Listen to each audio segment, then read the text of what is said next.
2 Fridays ago, a neighbor called and one of your police officers responded. I spoke with him on the phone. My neighbor 2 doors up reported that someone was walking through my backyard. The police officer came.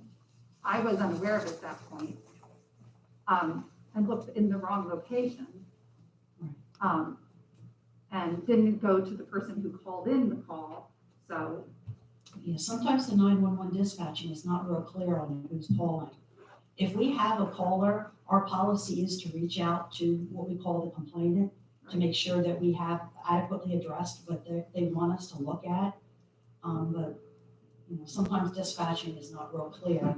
And unfortunately, when we call people, a lot of people will not accept the phone call.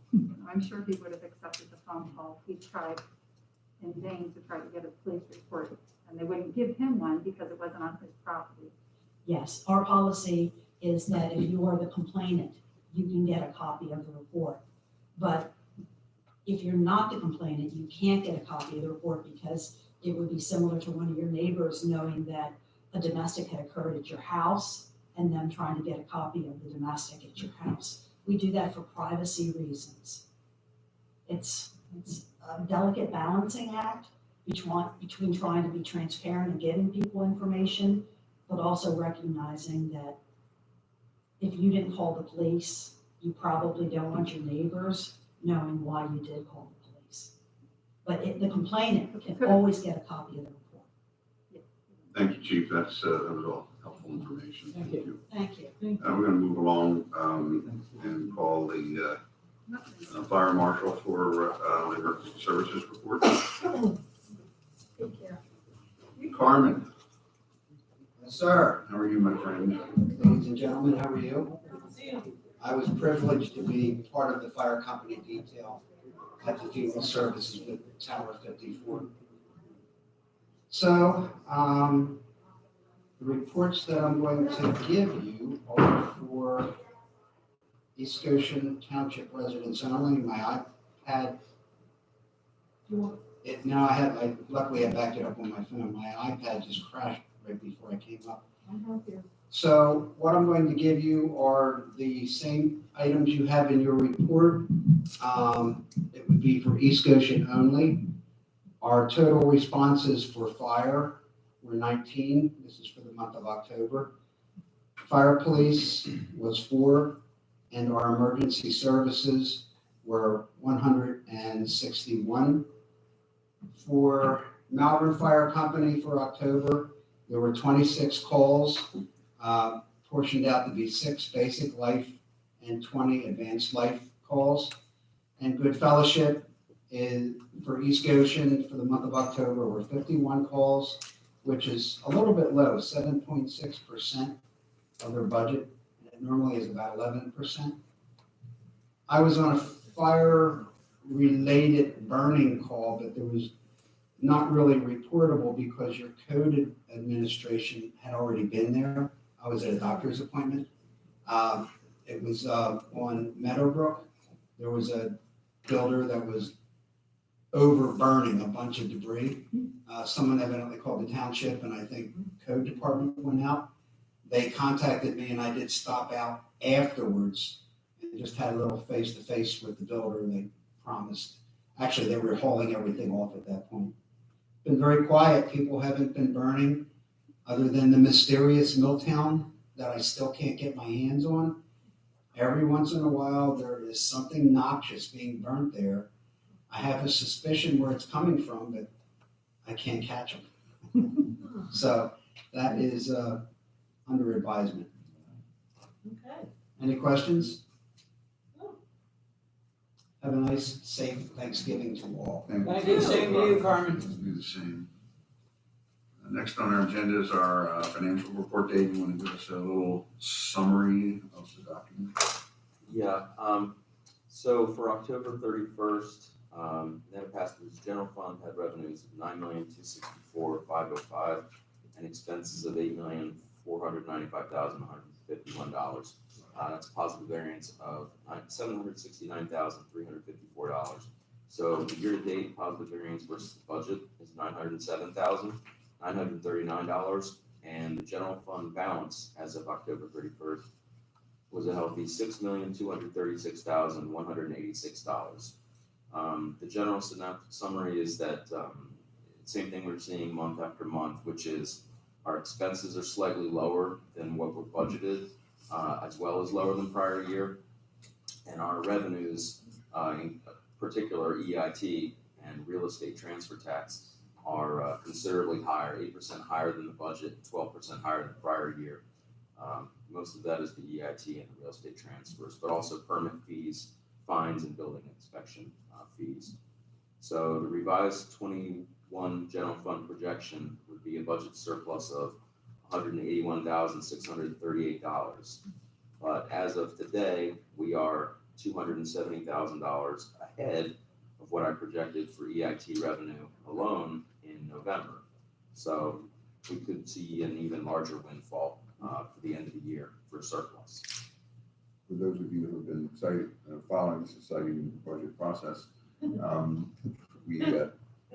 we always conservatively budget commercial and residential real estate transfers, and we've had a really good year. And we were very conservative on our earned income tax because of the COVID situation, and both of those things look like they've turned around. So it looks like we're going to have actually a budget surplus at the end of the year, which is good news for East Goshen Township.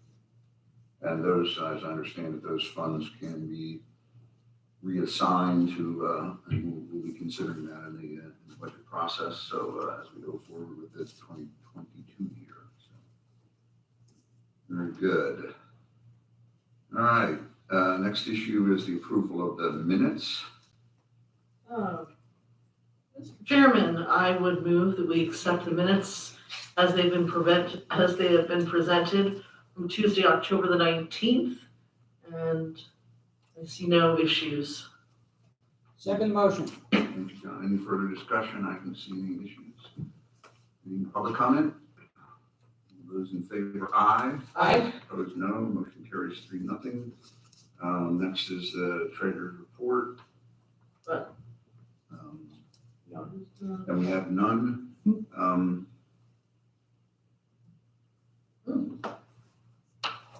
Okay, good. So we're into old business.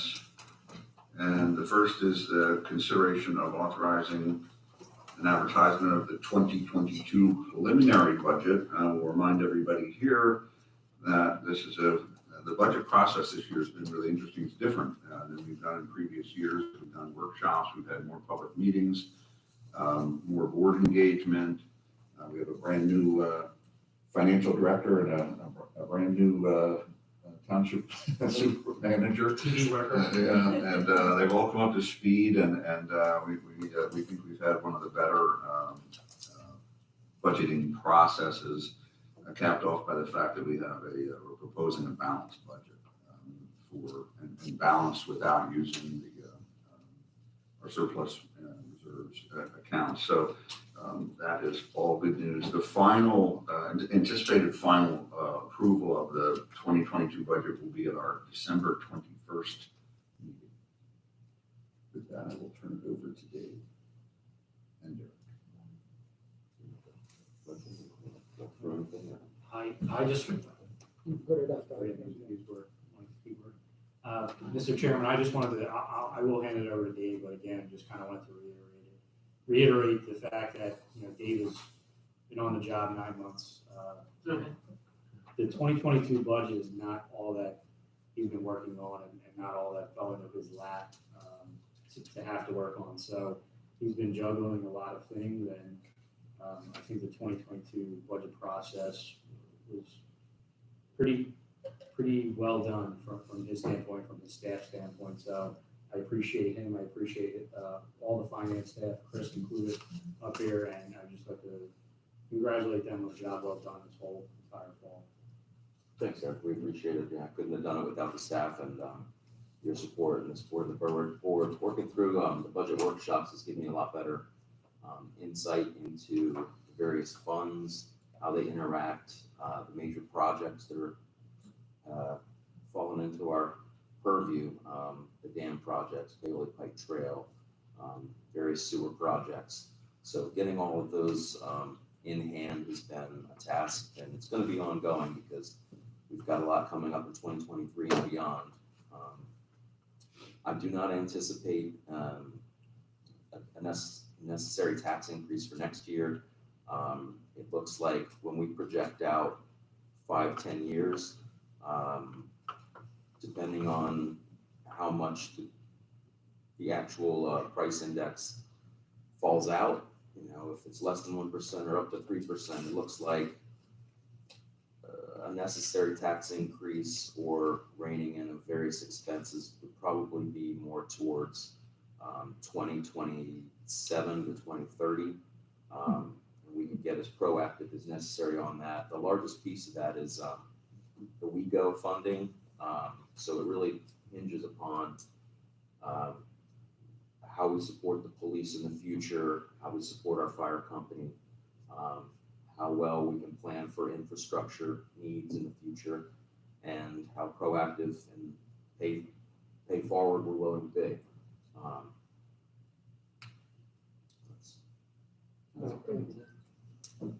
I'm a bottom line guy.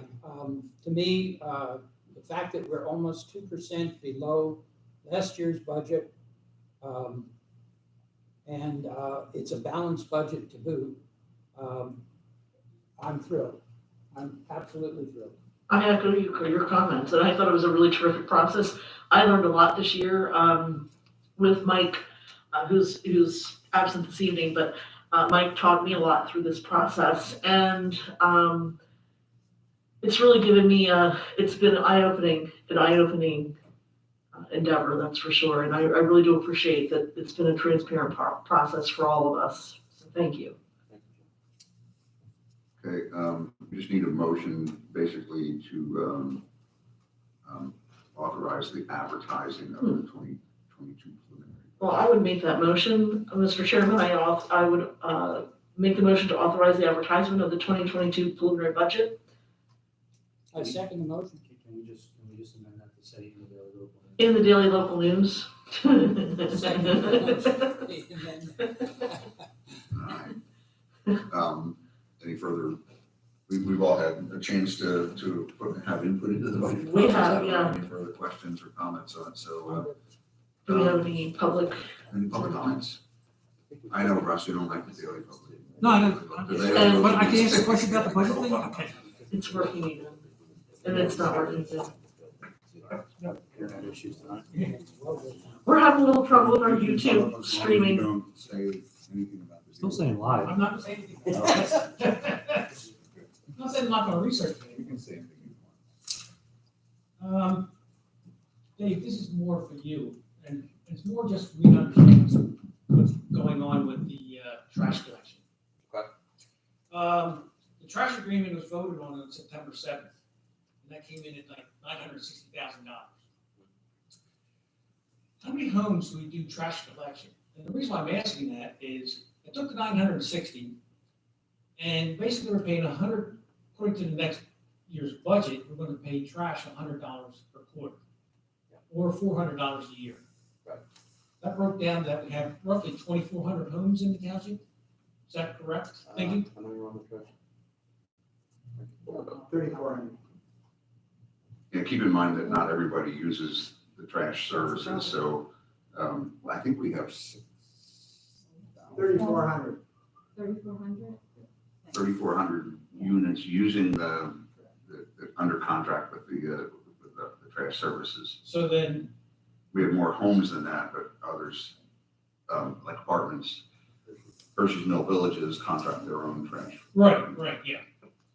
So that basically, because this is a zero-sum line item. Yes. What goes out comes in. But yet you're saying that the budget is revised to $1.3 million. Which, And that was on that one document that was handed out at one of the hearings. right, the 2022 budget is 1.357 million. Right. Yes. So are we saying we're going to spend more on trash than what we're collecting? keep in mind that the contract isn't the only expense that goes along with the refuse fund. Okay, And Dave could probably expand on that a little. that's what I wasn't sure about. Yeah, We've had that I pulled it up. conversation a few times. I pulled it up right there, Russ, if you wanna look. So this column over here All right, is the updated 22 budget. So this 1.357, it's basically all coming from trash collection fees. To cover the increase from 2020 and projected 2021, we're going up about 31%. You can see right here in the contracted service. That 31% has to be covered by the fees. So you can see the fees are about the same amount, about 31%. so what you're saying is a zero sum Correct. process. When I get down to the bottom and right there, the net result would be 0. So we were only taking what we need to cover it, and that maintains the fund balance that we currently have. Now, what has happened in the past? So from since 2011, there's been about a 35 to 40,000 deficit every year. So we've lost over $340,000 from 2011 till now. Now, maybe the fund was too high then. I don't know. I wasn't here at the time, but right now we've got a decent balance, and if we maintain it, I think we're in good shape. So this is basically just to keep us flat with where we are. But that, keep in mind, we did have a rate increase in 2020, and that was because we were running a deficit, Yeah, and that's why. And so we're trying to make this a zero line item here. Pay for the service as we go. yeah, because it looks like it shows $75 a quarter all through there, it didn't have the increase, I guess. Okay, that's what I need to know. Yeah, thank you. Good question, Russ. Yeah, thanks, Russ. Any other questions or comments on the motion to advertise the proposed budget? I'm going to call the question. All those in favor, aye. Aye. Opposed, no. 3-0. Thank you. Look forward to 12/21. Next item is to consider the Futures Committee request for an additional survey. Copies of the survey. And Tom, you want to come up and make a few comments? Yeah, got the whole group here, so. Good. Questions, got all the experts. The Futures Committee is here tonight to ask for your approval for a follow-up resident survey to our spring general survey. We shared the results of this first survey with you in July. The success of the first survey was excellent, with over 600 responses. The survey indicated that East Goshen residents have a high degree of loyalty to the East Goshen Township and have a strong connection to their community. They rank the township high in many areas that are important to them. These areas are overall quality of life, feeling of safety, quality of parks and recreational programs for all ages, and quantity and quality of green open space. Some of the other areas received mixed levels of importance and performance. And I might add, the way that the survey was structured in having to list the top 5, we didn't kind of get the kind of next level down as good answers to as we want. And that's really the impetus for this follow-up survey. So in order to provide you with additional feedback from our residents, we're proposing a follow-up survey focusing on Paoli Pike trail amenities, primarily in the central commercial area, feeder trails from the neighborhoods, future open space, and probably pretty importantly, willingness to fund these areas. This is a focus survey that can be taken in about 3 to 4 minutes. We're excited about it. We hope you are too. So thank you. Any questions? Tom, thank you. I have a question. I was looking at on page 3, the trail enhancement, question 8. And in the design of the question, the Paoli Pike Corridor Master Plan, there are several amenities included which would, and you're actually doing a survey to find out if that's true or not. So I was just wondering if that prejudiced the answer to the question. So I was going to change that to may enhance. Okay. The second thing on that same page, I happen to live in this area, there is no Hershey Estates anywhere. It's Hershey's _S Mill Estates, Hershey's Mill Estates. That's 147 homes. And under Hershey's Mill, I would put parentheses villages. That makes sure that nobody confuses the villages from the Hershey's Mill Estates. which is Hershey's across the Mill street. Villages. Yeah, I would just put parentheses villages, that way everyone knows. Yeah, we expanded the number of communities that we were trying to capture when Yeah. people were offended that their neighborhood wasn't included, so we tried to capture some more. Okay. Good. I have a couple of comments. I've also pointed out it's Grand Oak, it's singular, it's not multiple. Grand Oaks, that's 220 some homes. The last survey, the trail was one of the lowest priorities. I'm concerned that if we're gonna start asking questions in a vacuum without qualifying that we don't have funding for these amenities, people are gonna have expectations that we're gonna be putting these amenities along the trail. So these haven't been budgeted for. So I'm concerned that we're gonna be putting attractive lighting in. We don't want people to use the trail after dusk. We already have benches that we are putting along the trail. The concern I have is that we're also talking about trees, and that can present a problem with the trail itself, with roots getting in there, and we already have a hump problem. Number 9, we're talking about connector trails. These trails come at a cost, and some of it is going to be taking land by eminent domain. Are you going to ask a question about that? The intent, it says that the projects were accomplished mostly by utilizing taxpayer-funded long-term municipal bonds, but they're still ongoing. They're not completed by any means. And I'm also concerned that we're asking about increasing the open space. There's really not likely going to be land that's going to come available to us at any time there where we can increase open space. Again, I think this is kind of leading in that we're actually setting expectations that are not realistic. And I mean, if people are into reducing the amount of open space, that means that they're in favor of constructing buildings on that open space.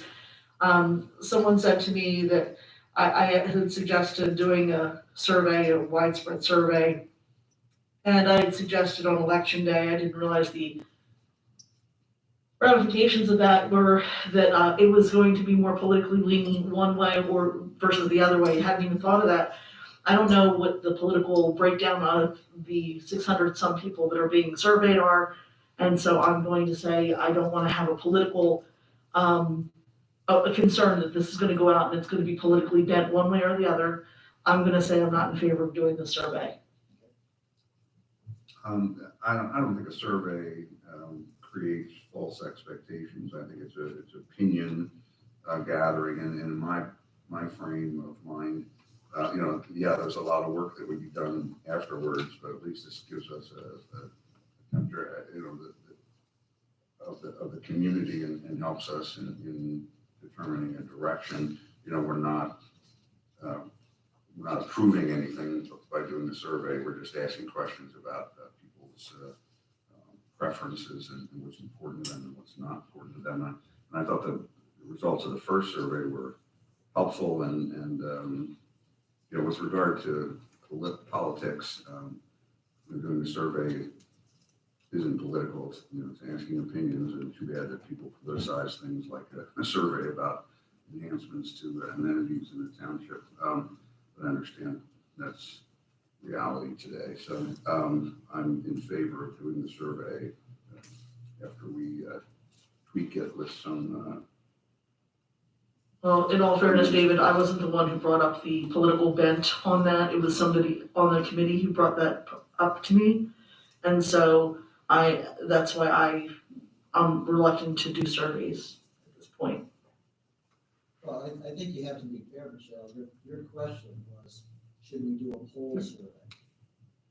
And the comment was, from one of our members, was that it's true that Republicans vote more at polls than Democrats. Democrats, I mean, that's a fact, do more mailing, so it would be skewed more towards Republican Democrats. I can't see how this would be skewed towards Republican it's gonna be broadly advertised and broadly, But we can't know what the breakdown is, so, I'm sorry. we can't know what the breakdown is. So, Yeah, I think that's not a bad thing myself, but. Any comments from you guys on either of those comments? I mean, Go ahead, Brian. I would just say that, well, if, sure. Can I ask you to mention who from your committee is here? Yeah, sure. Like, Brandon Groff, Brian Sweet, and Jeffrey Bennett. Hello, everyone. Brandon Groff. I would just say, I mean, generally with the distribution of the survey, the goal is to make it as broadly accessible by every resident of the township as possible. I think we accomplished that in the last one. I think the idea is just to not intentionally bias the results, right? If you only ask a certain subset of people on a certain situation, that's where you risk biasing the data. But if we're just distributing it as broadly as we can, I think the risk of any sort of political bias is quite low. I think we live in a world where we have Republican pollsters and Democratic pollsters, and that always confuses me. I thought they were just pollsters, but we don't have that here in East Coast.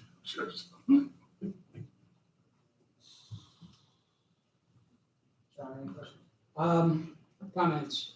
Number one, 600 people out of 18,000 is about 3.3%. That's not enough. And number two, I believe, as Michelle does, that the surveys raise expectations. And we had a hard time paring the budget down to where we did. So I'm not real enamored with this. So you, go ahead, Brian.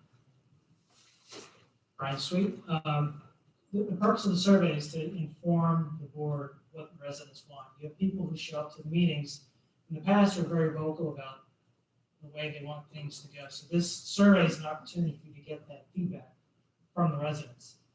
If the residents say they want something, okay, that's then up to the board to figure out how to deliver that to the residents, that which what they want. You can tell them then, we're not going to do that thing for you. That's fine, that's your decision, but you need to get the input from them to know what they want so you can set the direction. Yeah, I think the survey is one way of doing that. It's one data point. It's not the, we use many different ways. We have public meetings, we read journals, we do surveys. So it's a data point. That's why I don't think it builds expectations. I think it's a data point in decision making that we use amongst other vehicles to determine what is the desire of our residents. So that's again why I support the use of surveys. So, can I ask Michelle a question? So, are you against surveys in general, Michelle? Or are you just don't like this survey? at this point, I kind of feel like I'm against surveys in general because I don't want to raise expectations if we can't deliver on something. And I think that I would consider something, maybe I would consider a different batch of questions at a later time, but the questions as they're worded, I just, I'm looking at these questions and I feel like, we can't necessarily maintain the additional, it's almost unattainable to get any additional open space in this township. You're talking about connector trails, and there'd have to be a qualifier after that. Are people going to be willing to allow their land to be taken by eminent domain? This board in the past year has taken land by eminent domain. And I think that if you put it out there, I think people will resoundingly say no.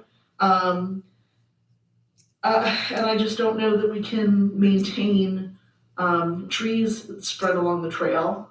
I don't think that that's something that we can do. And so I think that these are questions that I think a different batch of questions should be asked, certainly not these. But just the results of the survey, and I'll just raise it a little bit on the trails weren't that important because they actually were slightly below the top four as far as the number of people concerned. And they were kind of split. The results were split. Some people were for more, some people didn't want to spend more. That's part of the reason why we thought a survey would be good. We kind of quantify a little bit, put it out there specifically, to find out whether it's important to people or not. But And whether or not, interestingly, whether or not people want to spend money for it. interestingly, when we read the comments around the survey, Right. they were very much in favor of the trail, which was interesting. And I think that supports the idea of doing the survey, because we want to find out specifically, why was it important enough to, some people were against it in the comments, but the majority were in favor of it. And I think the survey would kind of ferret out some of that, again, which is another reason I support it. I can just make one other comment too, is, we are the Futures Committee. We're looking at 5, 10 years. So this isn't anything about the budget for the next year or two or anything else. It's kind of get people thinking about, what are you gonna do? Are there gonna be any more big projects? I mean, are you ever gonna do another, you're gonna buy the parks, you're gonna buy, like Applebrook, how did you create that? But you've got 2 big properties down on, Ellis Lane, on Reservoir Road. What happens when those properties come up? Are people gonna wanna just fill them up with condos?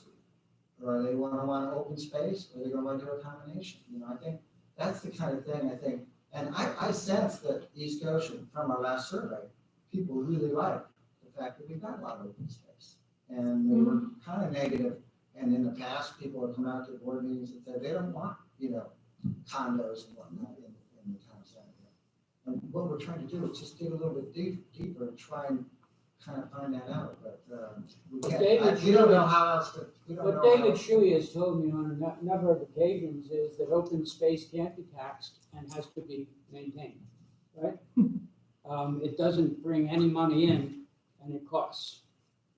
So I like open space too. I would love to see the practice property open space, but it's a cost. It's a cost. Keep So, in mind that I'm a big proponent of open space, but I'm a realist. yes, well, So, There are. we have to be. But I think asking the questions about how people feel about open space is a good question. And that even relates to development, how much open space should be in a development. Right. When we built out, 1 house per acre with very little open space in many of our build-out communities. So any new communities that might come along with the 8 properties that might be developed sometime in the next 10 to 20 years. It'd be nice to know whether people want to continue with 1 house, 1 acre without a lot of open space. Aren't those properties down on Ellis Lane, aren't there some good big properties down there? Maybe like And one of them is 40, 50 houses of 1 acre. I don't know. way more. How many? Way more than that. Yeah. Jeff, you want me?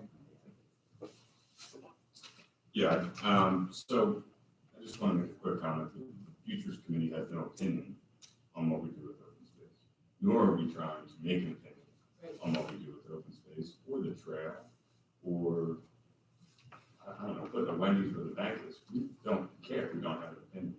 What we are trying to do is open up the line of communication for all these empty seats, because there's a lot of them. And you guys come to these meetings all the time. 99% of the time, it's empty seats. Until there's something that's worth fighting for, or fighting against, usually against, right? I just concluded a year-long project for the Business Park Task Force, which was reactionary. It was reactionary because of the pandemic hit. Right? I think with the Futures Committee, through surveys, which seems to be, first of all, zero cost way of obtaining information. What he's trying to do is be more proactive in identifying what it is that the residents and the taxpayers of this township want. And so what is it that the board that was elected by those residents and taxpayers going to do to retain and attract high earning taxpayers, right? So if you want to solve some of these budget problems and you want to build a township that is healthy long beyond 1 to 2 years where we're balancing budgets and looking for ways to save 2%, we need to start thinking way beyond 24 months. And so through the use of a survey, that, by the way, we have a very mixed political group. There is not all one party in this group. I would be on the side of that party that probably doesn't take online surveys, but I took it, and most of the people that I know in this township that I'm friendly with, they took it as well. So unfortunately, Michelle, I don't agree with that. I'm also surprised to hear your change in attitude, or opinion rather, because the last meeting we had, you were helping us with ideas on how we might create the survey, including the use of the township drone to take pictures of the feeder trails and put them in the survey. So I don't know what changed. I'm sorry that that opinion has changed. But I see no harm in providing the public with information that's already publicly available. There is no new information in the survey. Any resident can go on and find out all of this information. Whether you do it or not, it's up to you. But we're just giving you the information. So I think that I would like to consider maybe rewording the questions. Yeah. So that people don't have the expectation that we have money to do this, so we're gonna do this next year. I think that they need to understand, they need to understand it's currently not budgeted. This is something you'd be interested in budgeting for. You could write a preamble to the survey, right? Absolutely. That says this is a future-looking document, and, So I think that if we can get back to the drawing board on it and consider a statement that people understand, this is not something we're gonna do next week, not gonna do it next year. We can't just put it out there though without an understanding, it's not currently budgeted for. Are you interested in the tax increase word? I think is a very important question to ask. But the fact is that, we also need to ask people, okay, you're interested in feeder trails and connector trails. Are you willing to give up some of your land and domain and have that happen in your neighborhood or on your property? I think that's important. presuppose that that's going to happen. I'm very interested in the feeder trail because in the original concept it was included in the community in our development plan, and it was very interesting because people from certain communities that I have conversations with, the people in one area are saying we really want everyone to be able to get out to those trails, and then there are a couple people that are saying, yeah, as long as they're not parking in front of my house, and those are just issues that we can deal with. But no one's talking about any issues with eminent domain at this point. But I'm very interested in knowing. For instance, in my neighborhood, we have township public space behind our homes, and there was a proposal to tie in walking trails to the pocket park, and it was opposed by the neighborhood, and so the township didn't do it. So we had kids walking dogs in the street with no sidewalks, but that's just my opinion. So I'm very interested in the feeder trail feedback from our citizens with regard to what the future looks like. And again, that's a future that's 10 years from now if I crystal ball it. So. 2 points, if I may. Number one, I like the idea of feeder trails, but I have never seen numbers. What the feeder trail would cost. There are no numbers. It's just that comes later. There was an estimate for the feeder trail from there. I certainly Was know. there? Let me. I don't know how accurate it is, but there was an estimate, just for your information, John. The feeder trail from Marydale, which would tie in Marydale and Phoenix and everything, I think it was estimated like $700,000 or $800,000. That's probably construction Big costs. number, big number. Wow. You're right, yeah. What was your other question? I didn't know that. That surprised me. I thought it would be a lot less than that. I'm not arguing with you. I'm just surprised. First of all, that was what, that was in the Paley Pike master. I've been told by my beautiful wife that I'm blunt spoken, and I have been. I want to say, first of all, I may not seem like it, but I appreciate the work the Futures Committee has done. And I've done surveys before. I know how hard they are to put together. Secondly, Mr. Chair, I'd like to move that we table this issue at least until the next meeting, so that we can gather our thoughts and the Futures Committee can act on some of the suggestions. that have been made. I would second that motion. Okay, I know, what I'll do is open it now to public discussion. Thank you. Thanks, Tom. Thanks. So at this point, we're not saying no, we're just saying tweak it. Good evening, Ernie Harkness, Chairman of the Planning Commission. And I just want to make a few comments with regard to what the Futures Committee is trying to do. I think a couple of points came out that I think is important, not just for this, but in general. That I think the more we improve the upfront and tail end communication of what we do in the township, would be much better served for the things we want to do. I think we've had a few issues over the last 4 or 5 years I've been with the Planning Commission where I don't think the communication has been as successful as it should have been.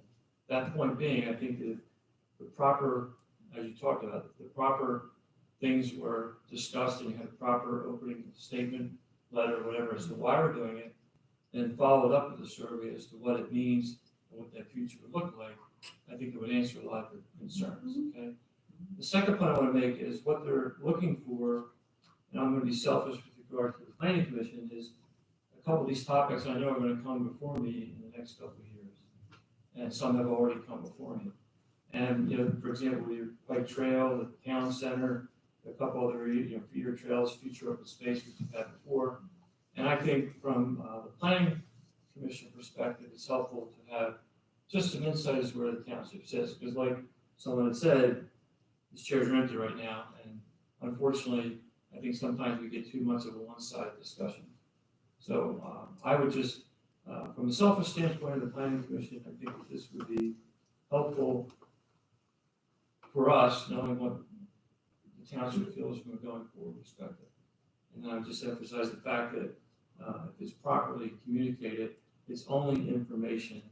You're not making decisions, and you can't make intelligent decisions without good information. So I would just leave those as comments. If you want to share it, make the questions proper, get yourself the right upfront thing. And then what I would also recommend that if you are developing the memo or something that would go out with it to explain it, I always like to look at the tail end first. What would you say with the results you're going to do with it?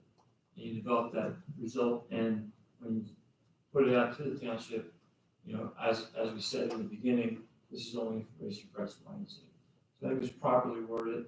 Unfortunately, I'd be willing to, I've worked with Tom before, if we want to help out, but I think this would be extremely helpful if we had the information I'm talking with regard to the plan. Okay? Thanks, Ernie. Thank you. Thanks, sir.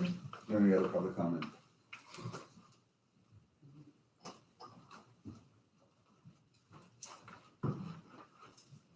I didn't give you my address last time. Okay.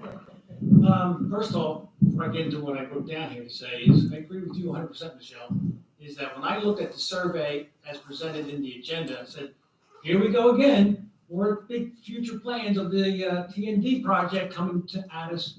That's the way I'm looking at it. I'm sure that there's going to be a lot of people that are going to be thinking the same thing, the way the agenda, the survey was written up on the trails. My real question is, I commented on questions 3 and 4, the race and Latino questions, back in the April 20th virtual meeting that we had at the BOS. And if you want to go back to YouTube, I can either tell you what I said, or you can go back and look at the timestamp, but 55 minutes into the meeting is where I spoke about this. Which meeting was this? April 20th. And I brought here exactly what I said, we want to hear it. The reason why I'm asking this question again is, here we go again, we're asking the same type of questions about race.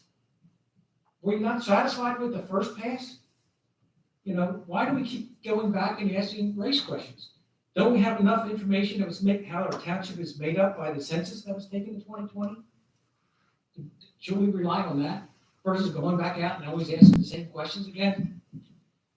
And is this what we're going to have to look forward to on every survey? What does it matter? We're all East Goshenite. We want to know how this township works and lives here. I don't care what race we are.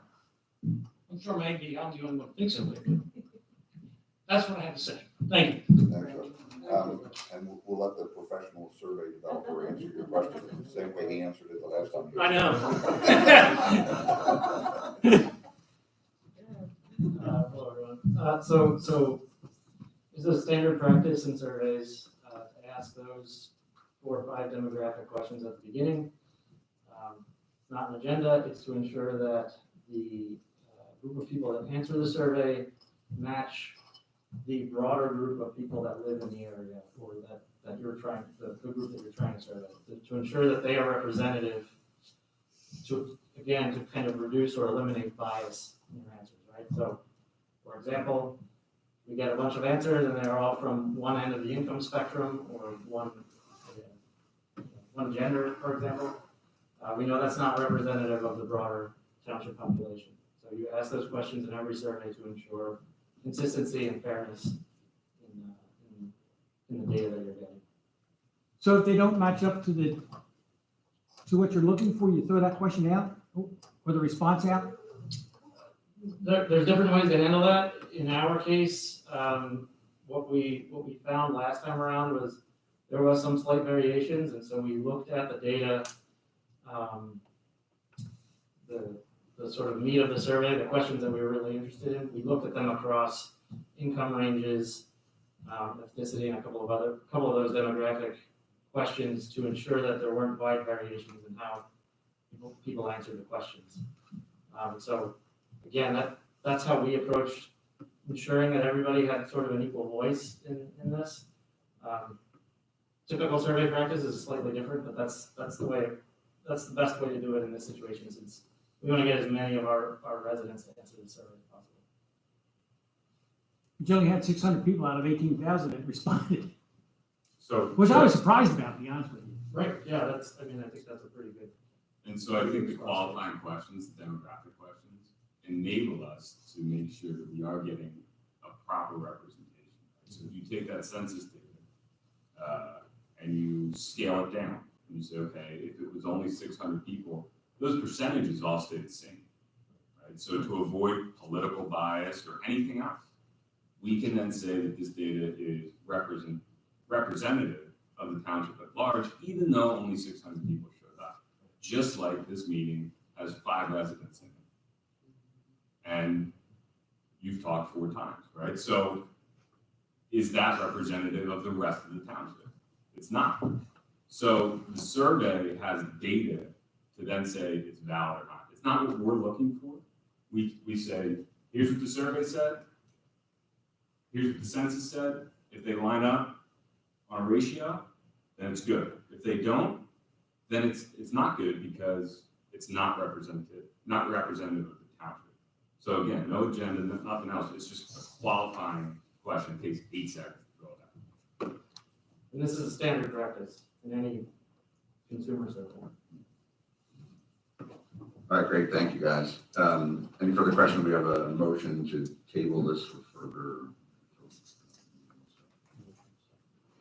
Do we have a motion and a second? Yeah, we do. Yep. So I'll call the question. All those in favor, aye. Aye. Opposed, no. Motion carries. All right, are there any other matters? I don't have anything. We're open to public comment. Any public comment in general? Seeing none, no liaison reports. Correspondence, I got a very nice letter from the Patels who live in Clock Tower from work done by our public works crew and resolving some issues adjacent to their property.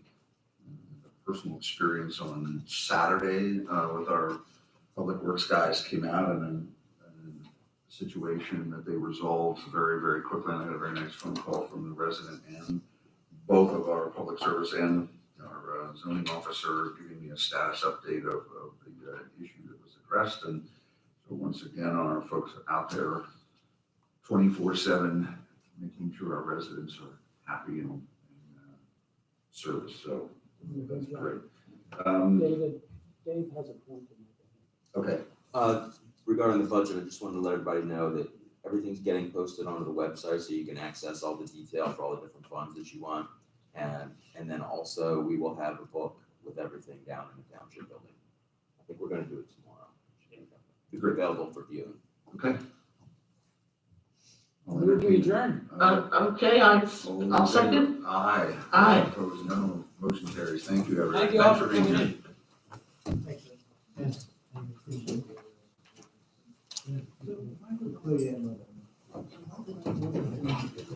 He's breaking out. Yeah. Well, they didn't make it.